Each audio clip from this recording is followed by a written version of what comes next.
So what is live events, and does it compare to the webinar feature in Zoom? And the answer is it doesn't. Okay, so the webinar piece in the Zoom from Zoom and the Teams live events, they're trying to accomplish sort of the same thing, but they're attacking it from two different directions.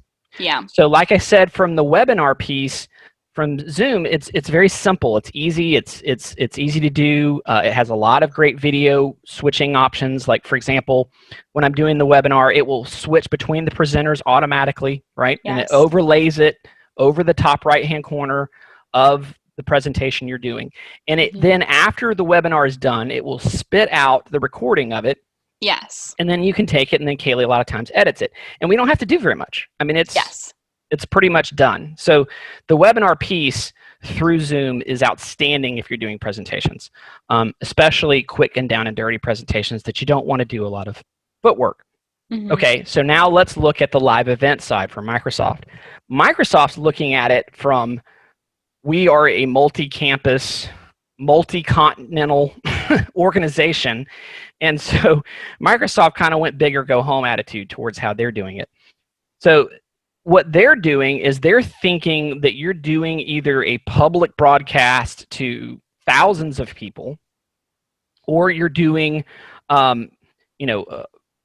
through guests or from your organization, and you want to stream it. They want, they wanted to basically build a conduit for you to stream your video, but they didn't want to anchor you to Teams to leverage that service. Yes. So what they're doing is they gave a quick skin on Teams to allow you to access that streaming service. So with your Office 365 subscription, you have, if you have the right one, you have access to that Microsoft streaming service that you can then broadcast your presentation. But they wanted to do it from the perspective of, you probably have a media department in your organization. You probably have a marketing department, and these guys are pro. They're setting it all up. They're setting up cameras for you to do your presentation and live event with, switchboards that are going to switch between your cameras and things like that. You become a news station. Right, yeah. It's intense. Yeah, so what they do with live events is they just present you with the streaming service. They give you a very basic access to that streaming service through Teams. Yeah. But they detach the requirement for you to have Teams to access that streaming service. So they made it to where they're going to allow you to use Teams to access that streaming service, but they also give you the ability to use your own. And that's where they're trying to lend themselves more towards those larger organizations. They'll use, ProPresenter or some enterprise application that allows them to switch all the cameras, and they just need a conduit to send that video that everybody, when they're clicking the link, can see what they're doing. And it's kind of the same concept of YouTube, right? From a video editing perspective. YouTube has a web interface that if you upload videos, you can do some basic editing. But hardly anybody ever uses it. They use their own video editing software, right? They use Vega or ProPresenter, some of these other video editing type products. And it's that way with Teams. Teams has a very light skin for you to do your live event presentation, but you could use an encoding presentation software like OBS, if some of you may or may not be aware of that, but it's a free video editing service or application, and you can connect it to the Teams stream. So then you could do anything with how you want your live event to look. Yes. So their concept is just to be a very satellite view. Microsoft said, let's give everybody the flexibility to do anything they want. And we understand it's going to be a lot more complex. And then webinar process for Zoom is, let's make it super easy and very easy to use. So they're really trying to go at it from two different directions. Yeah.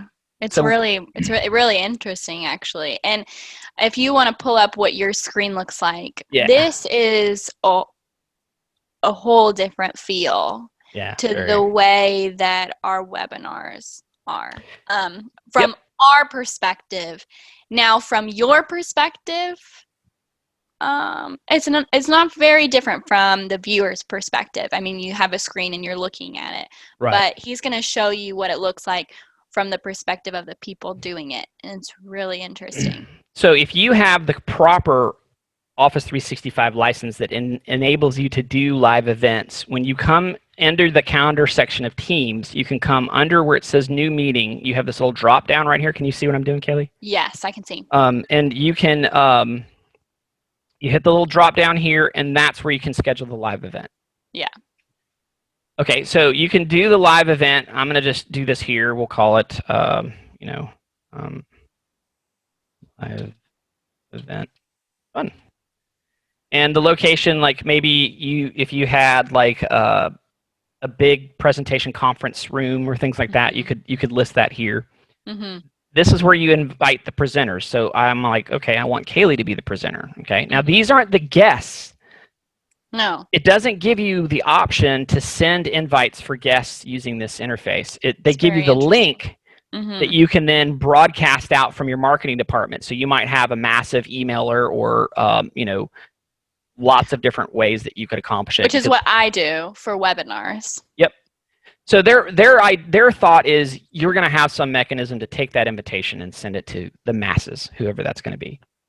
So I'm going to pick the times, and we'll just accept the defaults. And then right here is where you pick how you want the live event to be. You could do it organization-wide. You could do it for people or groups that you might have already set up in your Office 365. And then if you pick either of these two options, as long as they're logged into their Office 365 information, it won't prompt them for anything. It'll just present them right in because it knows who they are.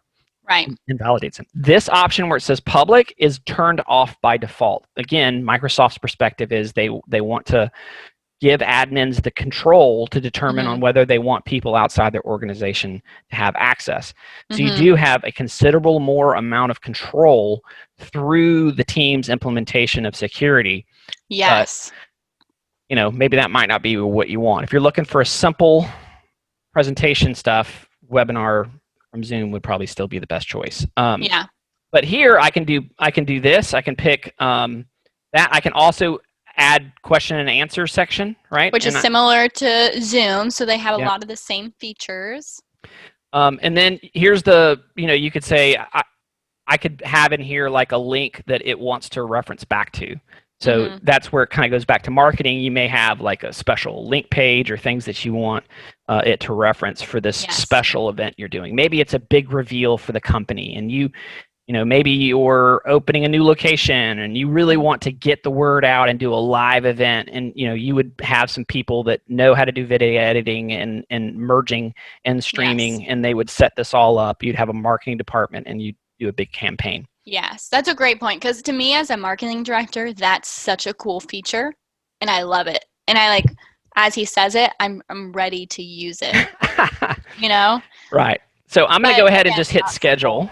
And that's pretty much it. Yeah. So it's going to schedule it. It'll give us the information. And then here's the link information for the live event. One of the cool features, too, is once the event has started, if someone clicks the link later on, it will show them it from the start. It's so interesting. It's like it's a video. Right. It's already recorded, but it's like they're watching it live. Like nothing has changed. Yeah. So that's one of the big differences too between the webinar feature and the live event.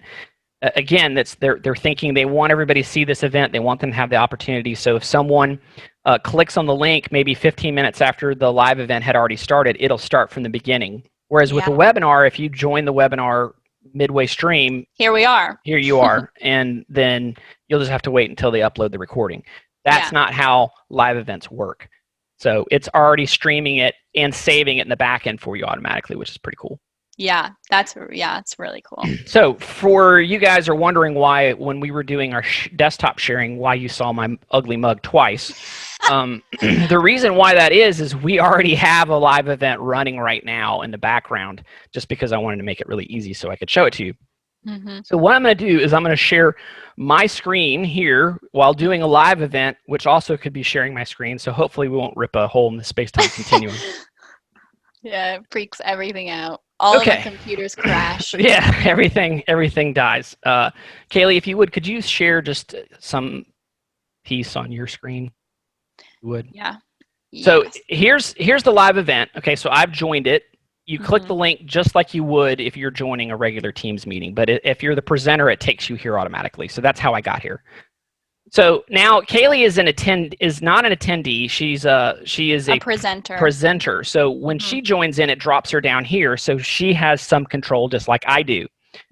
So in this situation, what is the difference between the left side and the right side? So the left side is what you're preparing to present on the right. So this is kind of like the video switching concept in like TV production. So you're preparing what you're going to show next. So here, like I would have my information here, right? And then I could say, you know what, I'm going to share Kaylee's desktop here, and then it's going to show my face, right? Because Kaylee doesn't have a second camera like I do, she can't show herself twice because there's no need to brag. I'm sorry. No need to brag. I mean, not everybody's bougie like me. So, so now if I hit send to live, what you'll see is it switch over, and now, well, sadly, I don't. Let me do it this way. So I'll do it like this. Yes. So now you can see the difference between. Yeah. So you can see these are different. So this is what's being broadcast live right now. If someone was watching the stream, which I haven't hit start yet, they would see this. And this is me preparing it. So now let's say, you know what? I want it just to be my face. So I click on this. So right now, this is what it's showing. And if I hit send live, it switches over to here. And now it's showing my face live. Yes. And I can then come back and say, okay, now if Kaylee had her camera, I could click on Kaylee here and I could show what Kaylee's presenting. Yeah. And I can also hit share and share my own screen. So let's say I wanted to share this right here. And so that's content for me, right? So then I could say, okay, I want to click over here. Me out. It was like someone else is sharing, not you anymore. Yeah. So now it's showing my face. Then I can say send to live, and then it'll take a second, and then boom, it's showing that. And then I can go back to here and say, okay, now I'm gonna show your face in it. My face right here. So I click on this section, and then I click on my face, and it puts me there. Yeah, so what you do is you click on the section that you want, and then you click on the thing that you want to add to that section, right? Yep. Okay. So what you're doing here is this Q section is you preparing what you're going to show live. Very different than what you're doing in a webinar session in Zoom. Different. So different. Completely different planet. Zoom's like, it's live, it's happening right now. Yeah. If you mess up, who cares? Yeah. It's live. Right. You should have prepared before. Right, exactly. And then as you have those attendees, you can kind of set up the sharing and other pieces like that.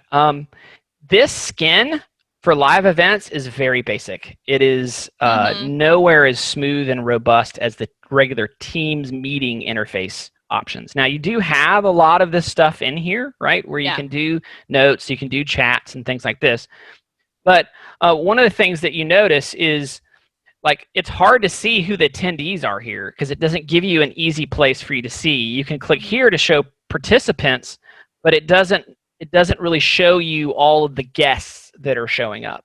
The only way you see that information is after the event is done. It creates like an Excel report. An Excel, list of them. Like really weird.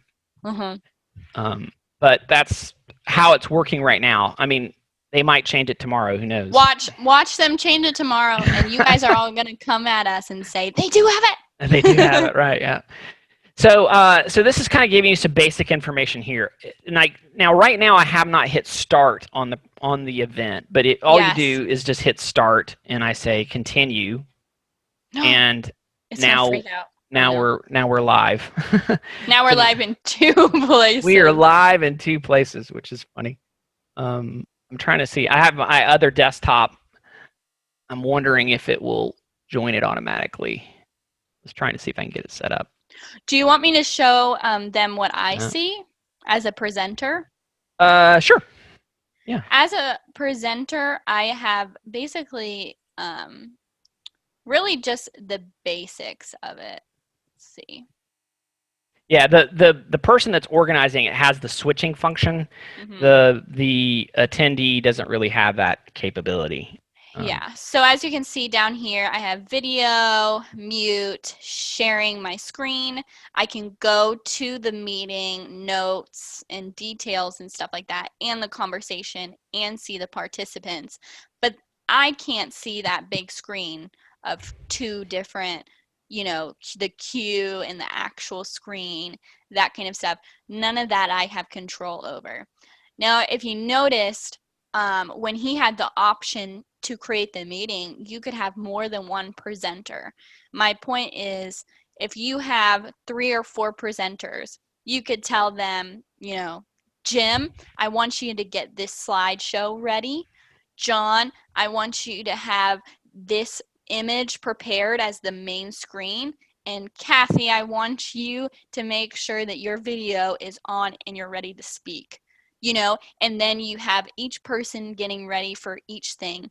And then the main person pulls them up every time they're ready. Right.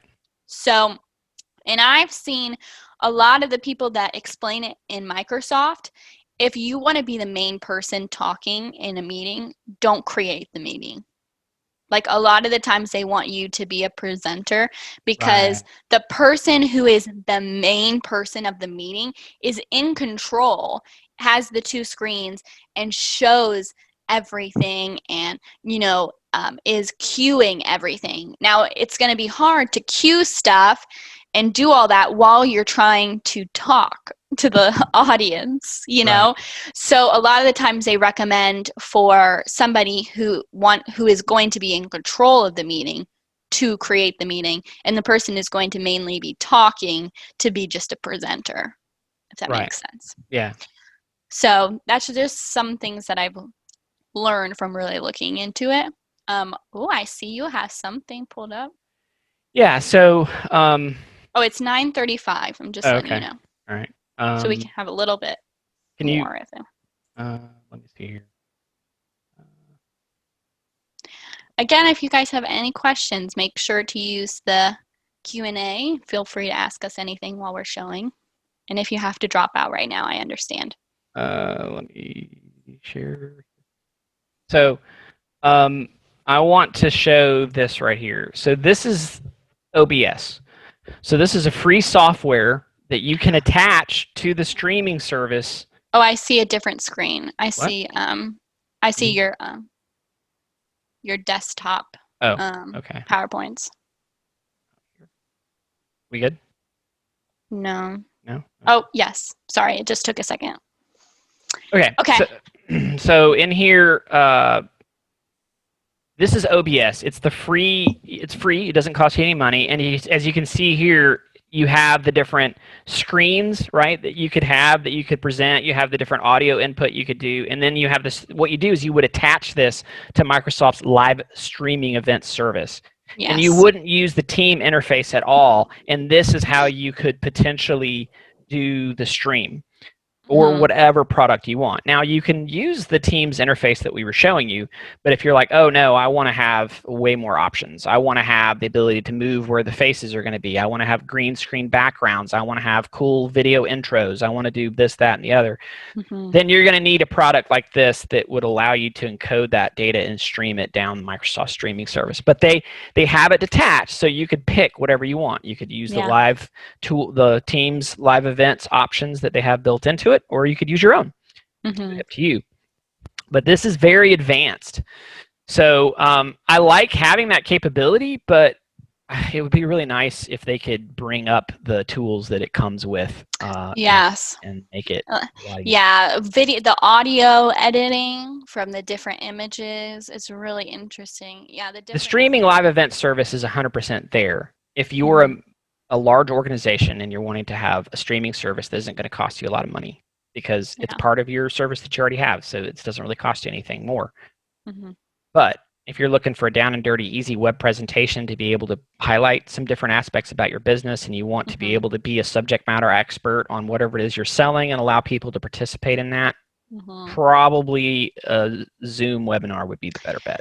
Yeah, the closest thing that I could think of somebody using a very intense streaming service, I could think of, like, some of you guys on here have schools, and I know they have like classes for the students where you can teach them how to, learn that stuff, and they create actually an intro for the day as a news, that kind of stuff you could maybe use it for. It's pretty simplified for them. That's a great way that you can use it.